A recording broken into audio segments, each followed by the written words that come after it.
Je vais vous demander de bien vouloir mettre vos portables en mode silencieux et j'invite le public à partager sur Facebook notre live.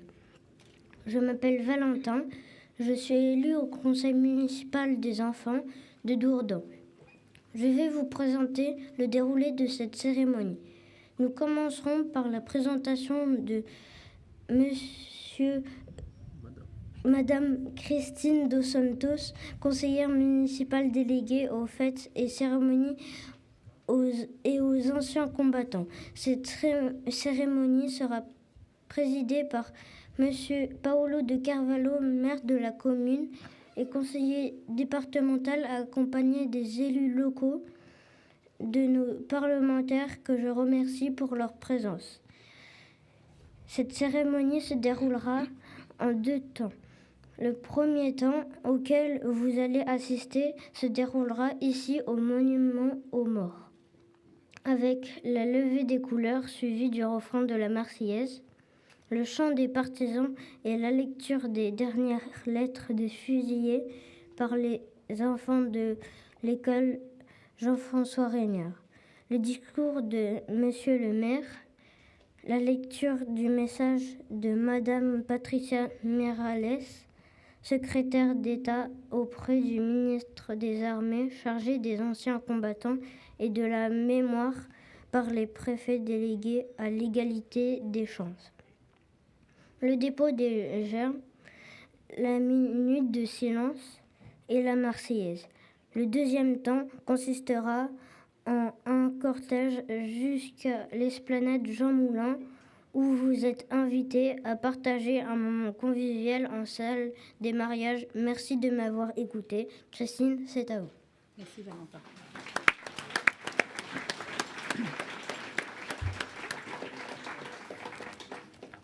Pour une première, c'est bien. Bravo, bravo Valentin. Comme énoncé précédemment, cette cérémonie sera présidée par Monsieur Paolo de Carvalho, maire de la commune et conseiller départemental, accompagné de Monsieur Alain Castagnier, préfet délégué à l'égalité des chances, Monsieur Tavernier, maire honoraire, du lieutenant Ravenet Gérès, chef du centre de secours de Dourdan, de l'adjudant chef corps représentant la brigade de gendarmerie de Dourdan, le sous-lieutenant Varet, commandant l'escadron du piquet d'honneur du 121e régiment du train, qui nous font l'honneur de leur présence, Monsieur Alexander Zenoun, élève officier polytechnicien de Saint-Cyr. Je remercie aussi les élus locaux et mes camarades présents. Je profite également de cette occasion pour vous présenter les élèves des classes de CM1 et CM2 de Madame Sauzet, Madame Lecaër et Monsieur Richard de l'école élémentaire Jean-François Reignard, qui nous font l'honneur de chant et de lecture de textes. À ce titre, la ville, reconnaissante, a souhaité remercier les élèves en leur ayant remis le ruban citoyen. Ils sont accompagnés par Monsieur Sablérol, Madame Darblade et Madame Chauveau. Merci à leur directrice, Madame Bonzani, qui ne peut être avec nous aujourd'hui, mais qui est à l'initiative de ce beau projet autour des fusillés de l'affiche rouge. Je tiens aussi à la remercier pour son investissement dans notre commune. Je remercie également le conseil municipal des enfants, Valentin, Eden, Gabriel, Mia, Célia, Julie, qui sont également présents pour cette cérémonie patriotique. Merci à eux et à leurs parents d'être avec nous aujourd'hui. Monsieur L'Huillerie, pouvez-vous procéder à la levée des couleurs, s'il vous plaît? Pour les drapeaux, les militaires, les GSP, les officiers et sous-officiers, garde à vous.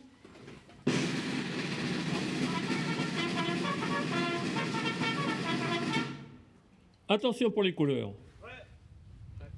Envoyez.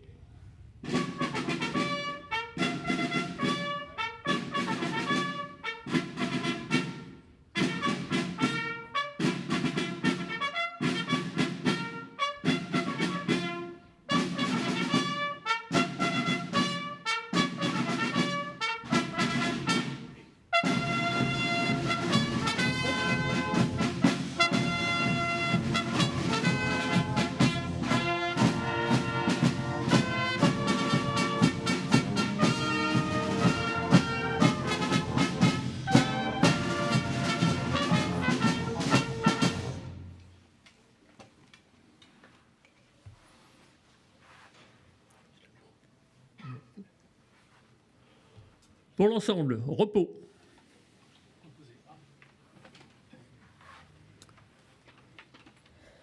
Nous allons écouter les enfants des classes de CM1 et CM2 qui vont nous interpréter le chant des partisans accompagné par la Société musicale de Dourdan.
Je demande aux enfants Lunmila, Margot, Théo, Jaden, Sarah, Léon, Emmanuel, Nora, Mariam, Maël, Liam et Younes à venir me rejoindre pour la lecture des dernières lettres des fusillés et le poème de l'affiche rouge.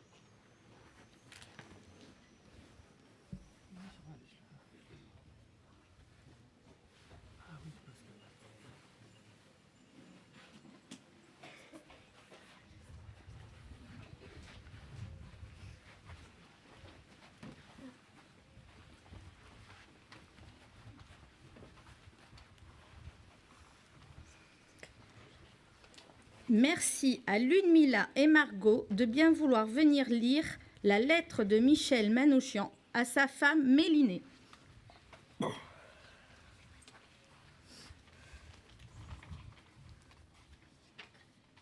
Lettre de Michel Manouchian à sa femme Mélinée. Ma chère Mélinée, ma petite orpheline bien-aimée, dans quelques heures, je ne serai plus de ce monde. Nous allons être fusillés cet après-midi à 15h. Cela m'arrive comme un accident dans ma vie. Je n'y crois pas, mais pourtant je sais que je ne te verrai plus jamais. Que puis-je t'écrire ? Tout est confus en moi et bien clair en même temps. Je m'étais engagé dans l'armée de libération en soldat volontaire et je meurs à 2 doigts de la victoire et du but. Bonheur à ceux qui vont nous survivre et goûter la douceur de la liberté et de la paix de demain. Je suis sûre que le peuple français et tous les combattants de la liberté sauront honorer notre mémoire dignement. Au moment de mourir, je proclame que je n'ai aucune haine contre le peuple allemand et contre qui que ce soit. Chacun aura ce qu'il méritera comme châtiment et comme récompense. Le peuple allemand et tous les autres peuples vivront en paix et en fraternité. Après la guerre qui ne durera plus longtemps, bien, bonheur à tous. J'ai un regret profond de ne pas t'avoir rendue heureuse. J'aurais bien voulu avoir un enfant de toi comme tu le voulais toujours. Je te prie donc de te marier après la guerre sans faute et d'avoir un enfant pour mon bonheur. Et pour accomplir ma dernière volonté, marie-toi. Je les lègue à toi, à ta sœur et à mes neveux. Après la guerre, tu pourras faire valoir ton droit de pension de guerre en tant que ma femme, et car je meurs en soldat régulier de l'armée française de la libération.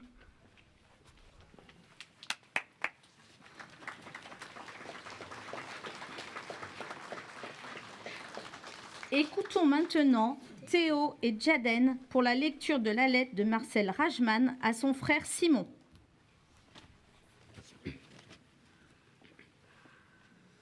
Mon cher Simon, je compte sur toi pour faire tout ce que je ne puis faire moi-même. Je t'embrasse, je t'adore, je suis content. Vis heureux, rends maman heureuse, comme j'aurais voulu le faire si j'avais vécu. Vis la vie belle et joyeuse, comme vous l'aurez tous.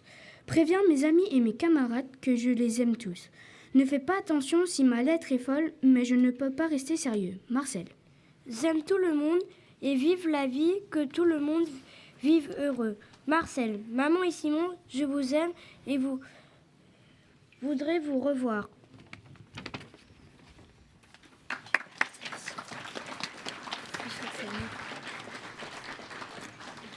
Lettre de Marcel Rajman à sa mère par Sarah.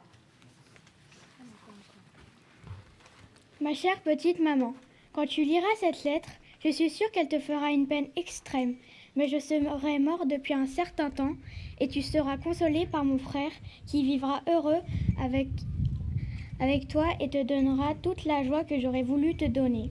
Excuse-moi de ne pas t'écrire plus longuement, mais nous sommes tous tellement joyeux que cela m'est impossible quand je pense à la peine que tu ressens. Je ne puis te dire qu'une chose, c'est que je t'aime plus que tout au monde et que j'aurais voulu vivre rien que pour toi. Je t'aime, je t'embrasse, mais les mots ne peuvent pas dépeindre ce que je ressens.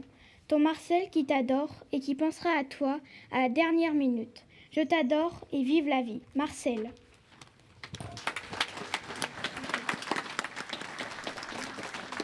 Lecture de la lettre de Célestino Alfonso à sa femme et son fils par Léon et Emmanuel.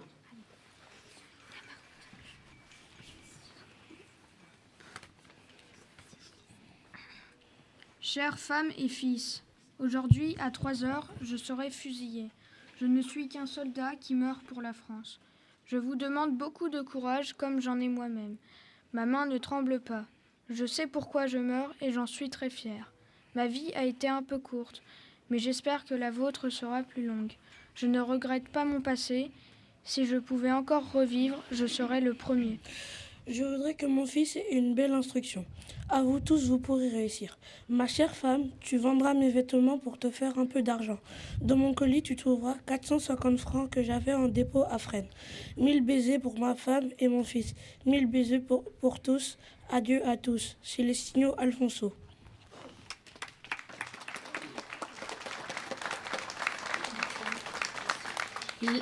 Lettre d'Olga Bansik à sa fille par Nora, Mariam et Maëlle.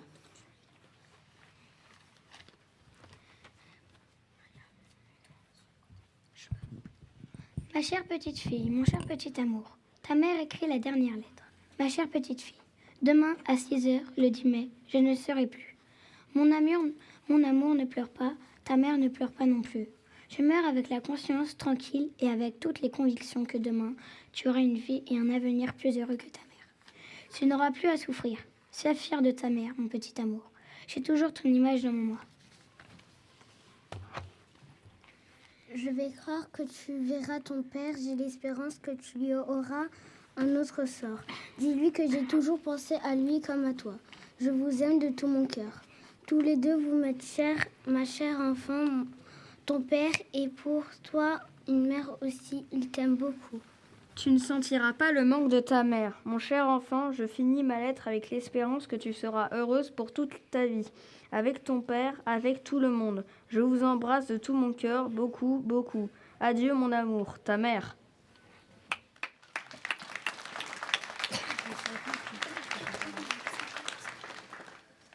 Pour finir, écoutons le poème L'affiche rouge de Louis Aragon, lu par Nora, Mariam, Maëlle, Ludmila, Liam, Younes et Sarah.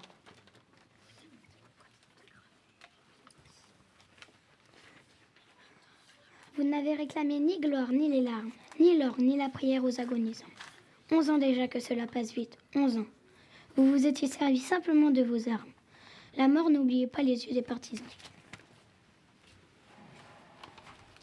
Vous aviez vos portraits sur les murs de nos villes, noirs de barbe et des nuits obscures, menaçant l'affiche qui semblait des taches de sang, parce qu'à prononcer vos noms sont difficiles. Ils cherchaient un effet de peur sur les passants. Nul ne semblait vous voir français de préférence. Les gens allaient sans yeux pour vous le jour durant. Mais à l'heure du couvre-feu, des doigts errants avaient écrit sous vos photos « Mort pour la France ». Et les mornes matins en étaient différents. Tout avait la couleur uniforme du givre à la fin février pour vos derniers moments. Et c'est alors que l'un de vous dit calmement « Bonheur à tous, bonheur à ceux qui vont survivre. Je meurs sans haine en moi pour le peuple allemand. »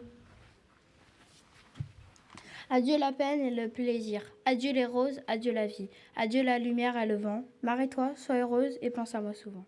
Toi qui vas demeurer dans la beauté des choses, quand tout sera fini, en Erivan.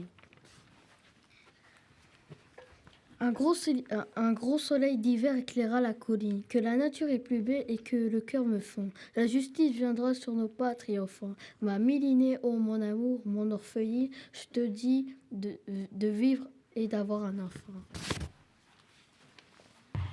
Il était 23 quand les fusils fleurissent. 23 qui donnaient le cœur avant le temps.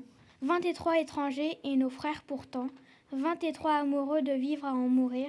23 qui créaient la France en s'abattant.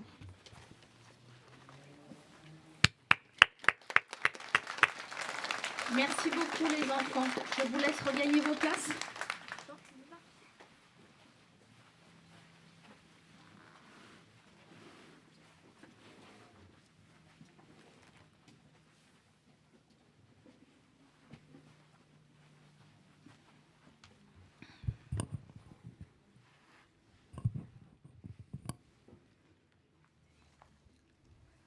Allocution de Monsieur L'Huillerie, président de l'Association des anciens combattants de Dourdan.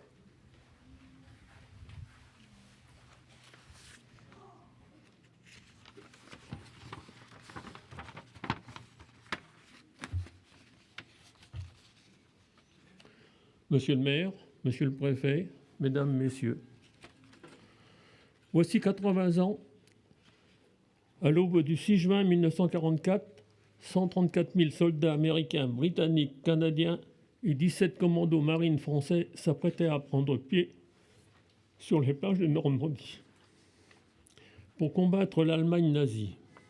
La nuit précédente, 23 500 parachutistes américains et anglais avaient été largués dans la campagne normande et avaient commencé le combat. La libération de la France commence. Pour autant, l'armée allemande ne bat pas en retraite. La résistance allemande sera féroce durant la bataille de Normandie qui se déroule du 6 juin au 25 août 1944. Les villes, les villages et la campagne normande seront dévastés par les violents combats. 20 000 civils périront durant cette bataille de Normandie qui aura payé un lourd tribut à la libération de la France. Ce 6 juin 1944 marque le début de la libération de la France. Les forces armées de la France libre sont présentes. Outre les fusiliers marins du commando Kieffer, la 2e division blindée du général Leclerc prend pied en France le 1er août 1944. Elle participe à la bataille de Normandie, puis mènera nombre d'opérations de guerre qui la conduiront à libérer Paris, puis Strasbourg, pour se finir en Allemagne nazie jusqu'à la reddition du 8 mai 1945. Les hommes et les femmes de forces françaises de l'intérieur contribueront également à la réussite du débarquement et la libération de la France en harcelant l'armée allemande, qui aura comme effet de ralentir l'arrivée de leur renfort. La France sera présente lors du département de Provence le 15 août 1944. La première armée française du général Delattre de Tassigny débarque sur les côtes varoises aux côtés des troupes américaines.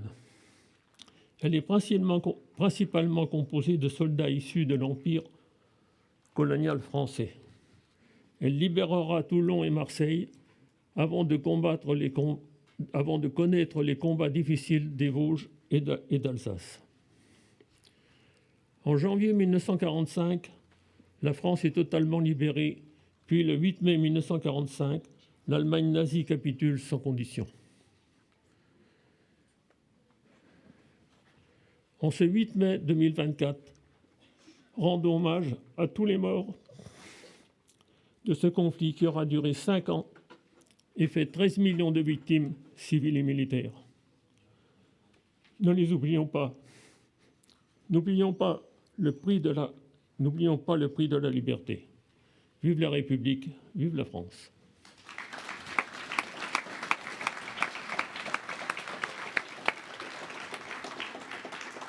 Merci, Monsieur Lullery. Monsieur le maire, cher Paolo, je vous invite à prendre la parole.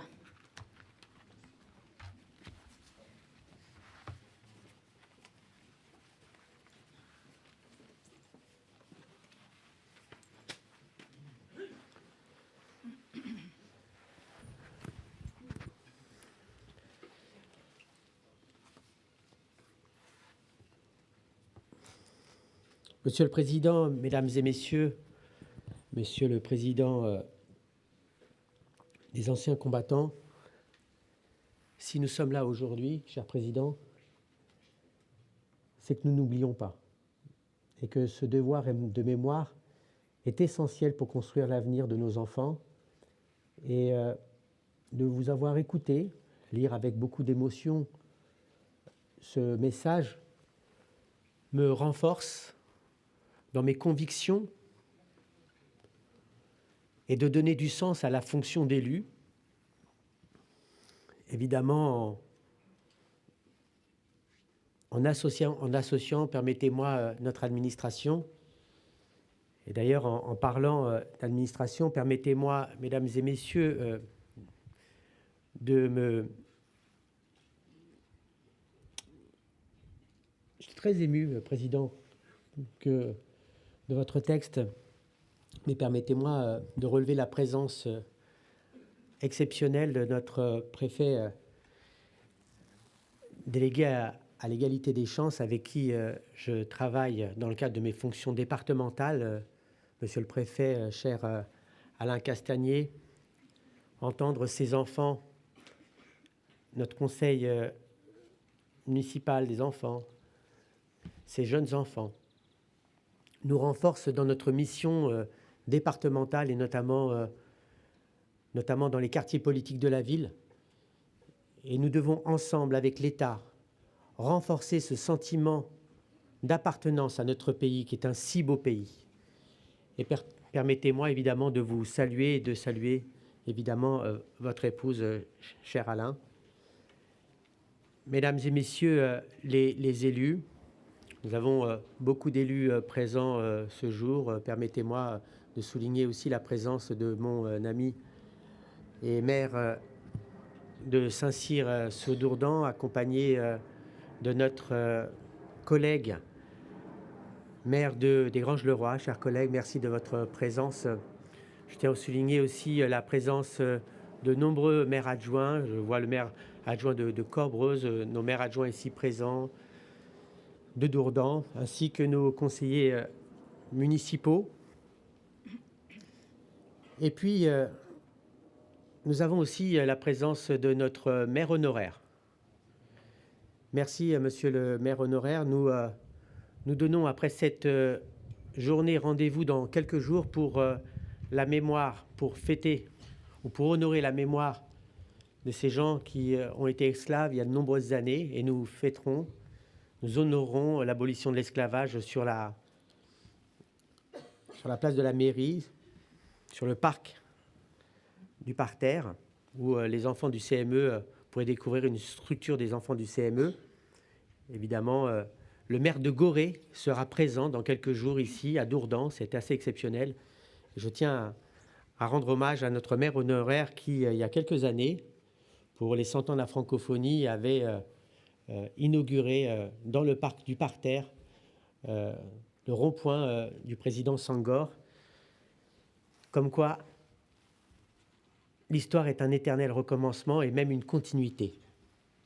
Mesdames et messieurs les conseillers municipaux, chers élus du conseil municipal des enfants, mesdames et messieurs les représentants des forces de l'ordre, je vois évidemment l'adjudant-chef corps qui est présent, avec qui nous travaillons de concert pour sécuriser l'entièreté de la ville avec nos 85 caméras. Merci mon adjudant-chef d'être toujours présent à ces cérémonies. Mesdames et messieurs les représentants des pompiers, nous avons hier fêté donc le nouveau commandant de la caserne, cher lieutenant, monsieur le chef de centre Olivier Ravenet-Gérès, merci encore une fois de votre présence.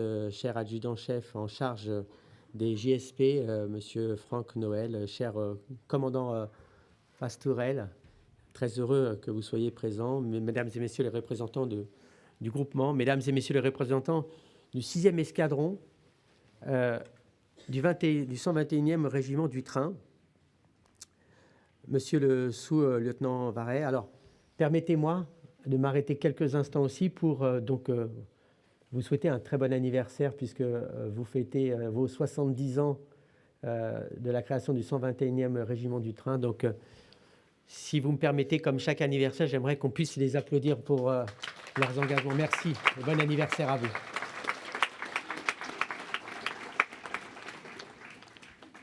Mesdames et messieurs, chers représentants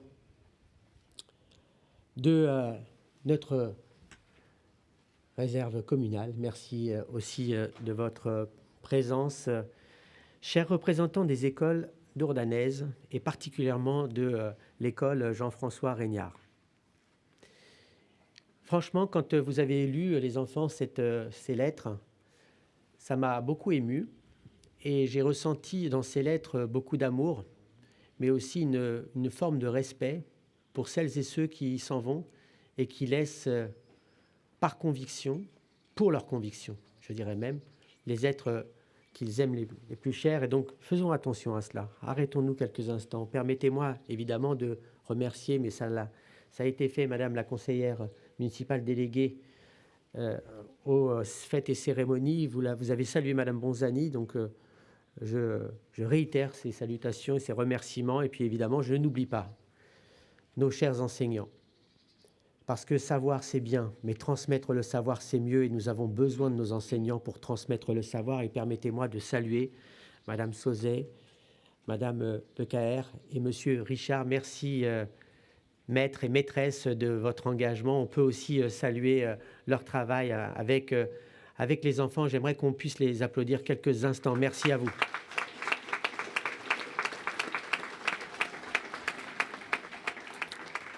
Nous avons aussi, cher Président, vous avez parlé d'oubli et de respect de la mémoire. On ne peut pas le faire sans nos représentants d'associations qui sont nombreux et présents. Je pense que je vais en oublier certains. D'abord, permettez-moi de rendre hommage aux anciens combattants, à nos chers porte-drapeaux qui sont là présents, vous pouvez remarquer que c'est de 7 à 27 ans, si je puis m'exprimer ainsi, du plus petit au plus grand. Et permettez-moi de les saluer. Et je n'oublie pas évidemment notre président à la mémoire du général de Gaulle, qui est toujours présent et aussi porte-drapeau, cher président. Merci de votre présence. Les associations, évidemment, sont importantes, notamment les associations des handicapés de Dourdan, cher Michel Thomas. Je vois aussi le président de l'association du rugby qui est ici présent, Monsieur Drapier. Je vois le président de l'Ariède. Permettez-moi aussi de rendre hommage à l'association des Amis du Dourdanais qui est ici présent. Nous avons évidemment d'autres associations, l'association des familles que je n'oublie pas, et puis une association qui est très importante. Évidemment, permettez-moi de rendre hommage à la Société musicale. Société musicale qui a fêté ses 150 ans il y a quelque temps, avec évidemment comme chef Thierry, mais derrière un grand homme, il y a... Oui, je crois qu'on peut l'applaudir, Thierry. Hein. Merci, cher Thierry. Mais derrière un grand homme, il y a toujours une grande femme, donc permettez-moi aussi de saluer la présidente de la Société musicale. Merci, chère présidente, d'être à nos côtés. Et puis, nous avons parlé de l'association des familles, mais aussi les représentants des autorités religieuses. J'ai vu le père Benoît qui est ici présent. Permettez-moi aussi d'avoir une pensée pour l'ensemble des communautés, notamment la communauté évangélique, la communauté juive et toutes les autres communautés présentes. Mesdames et messieurs, en vos grades et qualités, mesdames et messieurs, chers Dourdanais, chers Dourdanais, chers parents qui accompagnent les enfants, merci aussi pour votre présence. Alors aujourd'hui, nous nous rassemblons pour commémorer un moment crucial de notre histoire, un moment qui a façonné notre destinée et celle de millions de personnes à travers le monde. Le 8 mai 1945, c'était hier. Ce 8 mai 1945 marque la fin d'une période sombre et dévastatrice, la fin d'une guerre qui a englouti des milliers de vies, détruit des nations, ébranlé les fondements de notre humanité. Mais surtout, le 8 mai 1945 symbolise la victoire de la lumière sur les ténèbres, de la liberté sur l'oppression, de la justice sur la tyrannie. Il y a 79 ans, les cloches de la paix ont enfin sonné à travers toute l'Europe, annonçant la capitulation sans condition du régime nazi. C'était un soulagement qui devait être extraordinaire, une forme de liberté, mais aussi une forme de réflexion. Nous avons ici un élève de Polytechnique que je salue. La réflexion est importante, car les cicatrices de la guerre étaient profondes. Les pertes humaines incalculables. Et je crois qu'on ne peut pas imaginer les souffrances. Quand on entend notre président ici lire ces quelques mots, avec, je le disais tout à l'heure, beaucoup d'émotion, je crois qu'on est à milieu de s'imaginer la souffrance que cela a pu engager. Alors aujourd'hui comme hier, nous, en tant qu'élus, mais je vois aussi des maires honoraires, notamment le maire des Granges-le-Roi qui est ici. Nous nous souvenons aujourd'hui avec gratitude et respect de celles et ceux qui ont sacrifié leur vie pour défendre nos valeurs, pour défendre notre liberté. Mais aussi, mesdames et messieurs, et je crois que c'est essentiel pour nos valeurs, les valeurs de dignité. Le 8 mai 1945 nous rappelle également que la paix, elle est fragile. Et quand on voit ce qui se passe dans ce monde, j'ai envie de vous dire, mesdames et messieurs, que la paix, elle est précieuse. Et que parfois, ça peut être même une option. Et que chaque jour, nous devons nous en rappeler. Elle exige notre vigilance constante, notre engagement inébranlable envers les principes de tolérance, de compréhension. Mais nous devons aussi parfois discuter avec ceux qui pensent différent.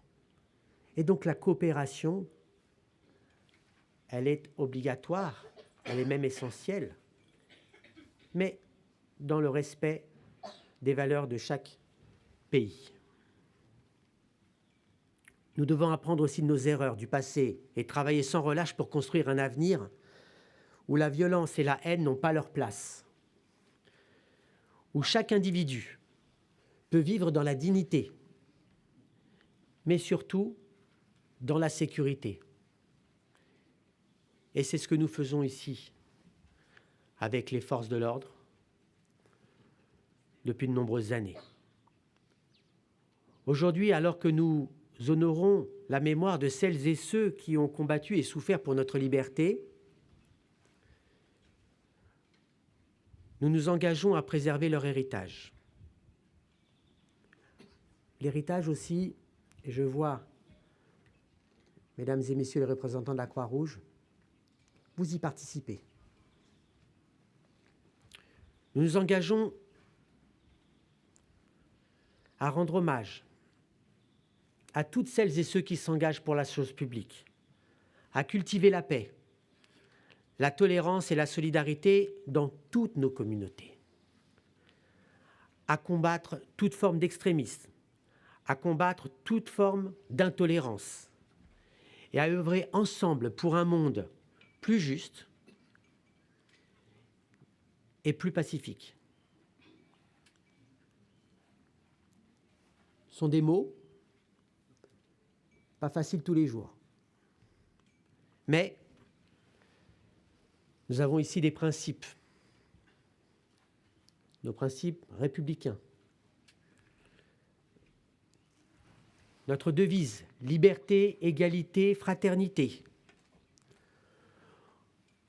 Mesdames et messieurs, que nous soyons issus du 121e régiment du train,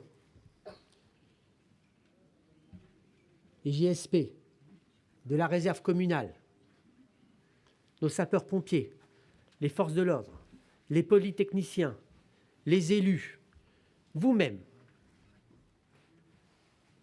chaque jour, chaque heure, chaque minute, chaque seconde, nous ne devons jamais oublier et transmettre nos valeurs. En ce jour de commémoration, rendons hommage à celles et ceux qui ont sacrifié leur vie pour que nous puissions vivre en liberté. N'oublions jamais leur courage, leur détermination et leur sacrifice. Et que ce souvenir, aujourd'hui, du 8 mai 1945, nous aspire à bâtir un monde meilleur, où la paix règne en maître, où chaque être humain peut se réaliser individuellement, mais aussi collectivement. Tout cela, mesdames et messieurs, pour qu'on puisse faire corps ensemble, pour qu'on puisse faire bloc ensemble, pour qu'on puisse faire société ensemble. Je vous remercie. Vive la République, vive Dourdan et vive la France. Merci à tous.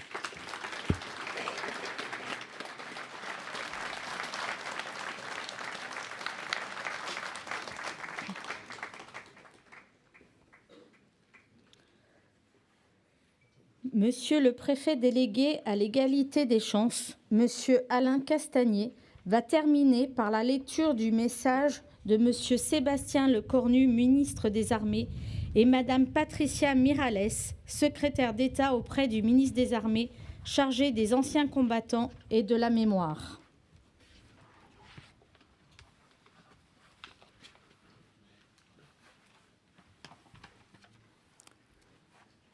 Il y a 79 ans, à Berlin, la France surmontait l'étrange défaite de mai 40 et l'esprit de collaboration.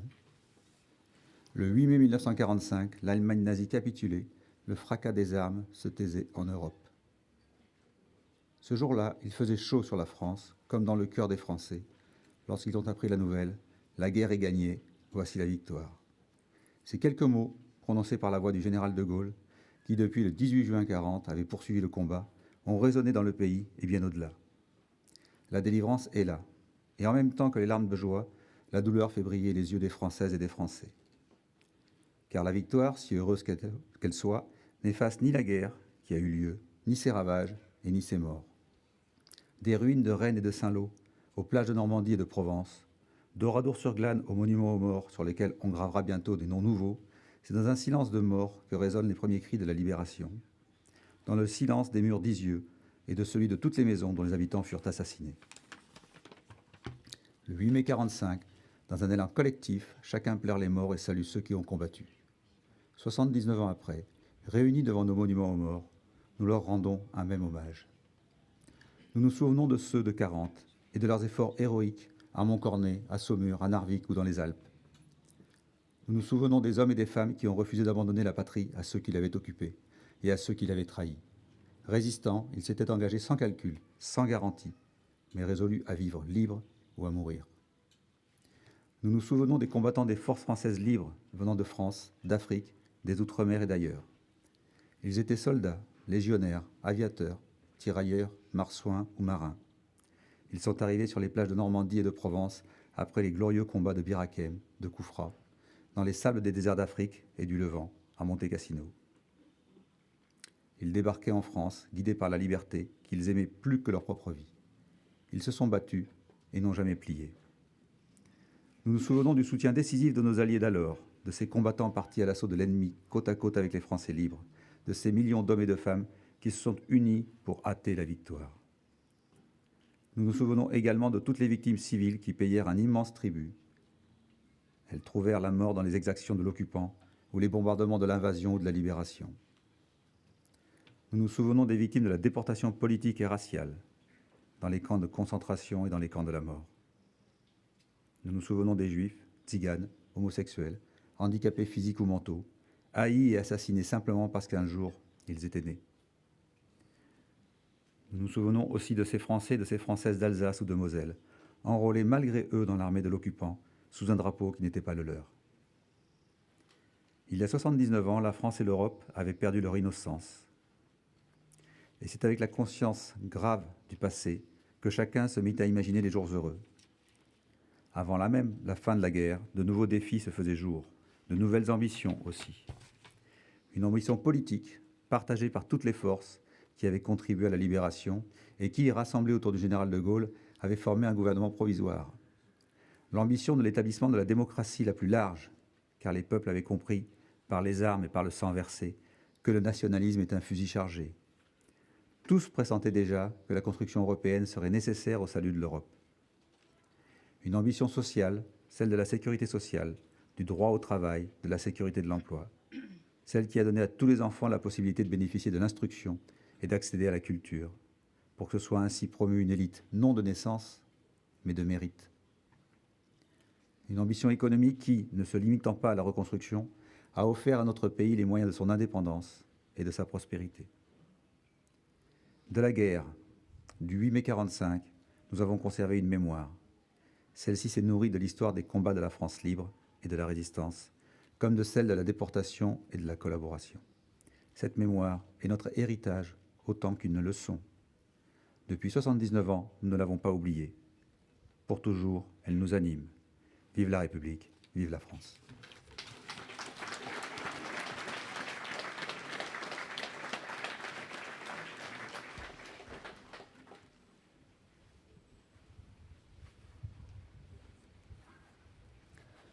Nous allons maintenant procéder au dépôt des gerbes. Pour l'ensemble, garde à vous.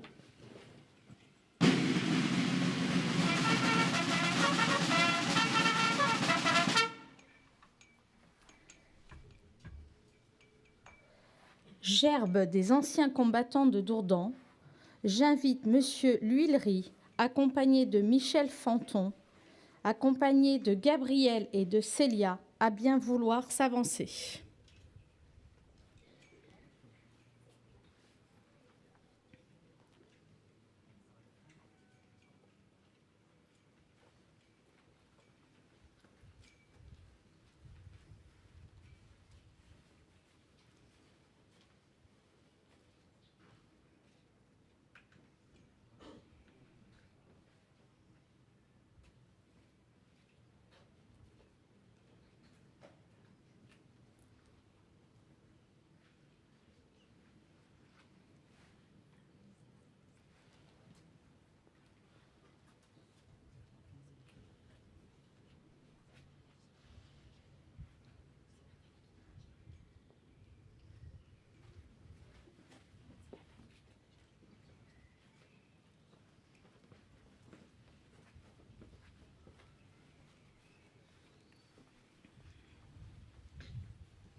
Gerbe des associations. J'invite Monsieur Thomas, Association des handicapés de Dourdan, et Monsieur Drapier, Association du Rugby Club de Dourdan, accompagnés de Josepha Brébion, maire adjointe aux associations, et Nadia Lebourneau, conseillère municipale, à s'avancer.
Gerbe du conseil municipal des enfants par Madame Estelle Rollet-Parent, adjointe au maire en charge du scolaire et périscolaire, et Monsieur Ludovic Lafont, conseiller municipal, accompagné de Valentin et de Gabriel.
Gerbe du conseil départemental. Si vous voulez bien vous avancer, Madame Nathalie Poulain, conseillère municipale déléguée aux seniors et au conseil municipal des enfants, et Monsieur Jean-Christophe Marmillon, conseiller municipal délégué à la protection à l'état civil et aux affaires funéraires, accompagnés de Mia et Julie.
Gerbe au nom de la ville de Dourdan par M. Paolo de Carvalho, accompagné du maire honoraire M.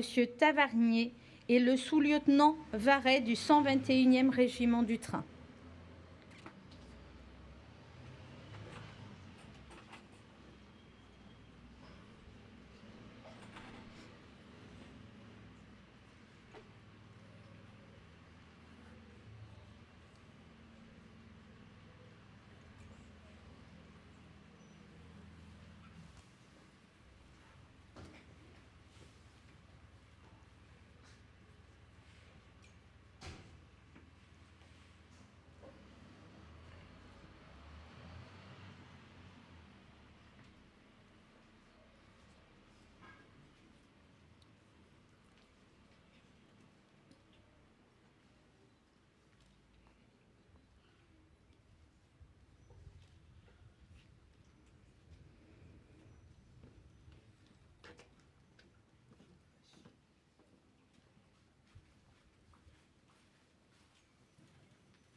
Gerbe de la préfète de l'Essonne, Frédéric Camilleri, représenté par le préfet délégué à l'égalité des chances, Alain Castagnier, accompagné du chef de centre de secours, M. Olivier Ravenet-Gérès, et l'adjudant-chef corps de la gendarmerie de Dourdan.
Nous allons respecter une minute de silence qui sera suivie du chant de la Marseillaise.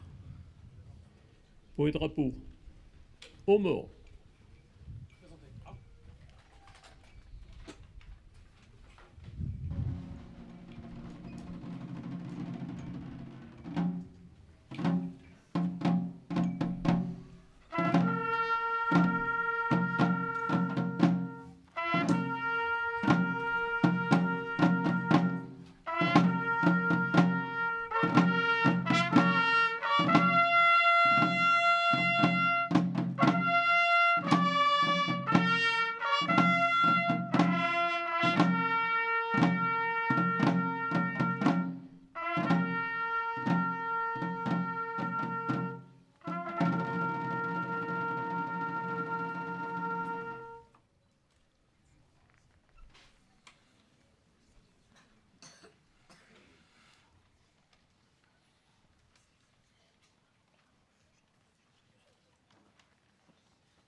Pour l'ensemble, repos.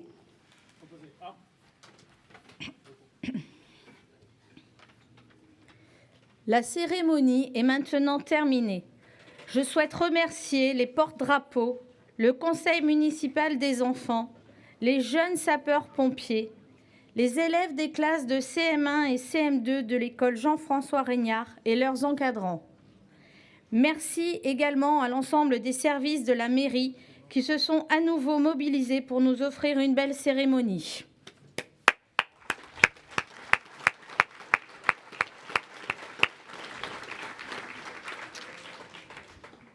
Avant d'inviter les autorités civiles et militaires à saluer nos porte-drapeaux sur l'esplanade de la mairie et nous retrouver en salle des mariages pour partager un moment convivial, je souhaite profiter ici de l'occasion qui m'est offerte afin de vous rappeler notre prochaine grande date. Le samedi 11 mai prochain aura lieu pour la première fois dans notre commune la célébration de la Journée nationale des mémoires de l'esclavage au parc de la mairie en présence de nos amis de l'île de Gorée. Je vais maintenant vous demander de bien vouloir rejoindre Angelina afin de prendre place dans le cortège dans l'ordre suivant afin de rejoindre la mairie en musique. Nous allons commencer par les élus du conseil municipal des enfants, les porte-drapeaux, les classes CM1 et CM2 de l'école Jean-François Reignard, la société musicale, les autorités civiles, les autorités militaires, les JSP, suivis pour finir du public. Je vous remercie et nous nous rejoignons à la mairie. La cérémonie est terminée au monument aux morts.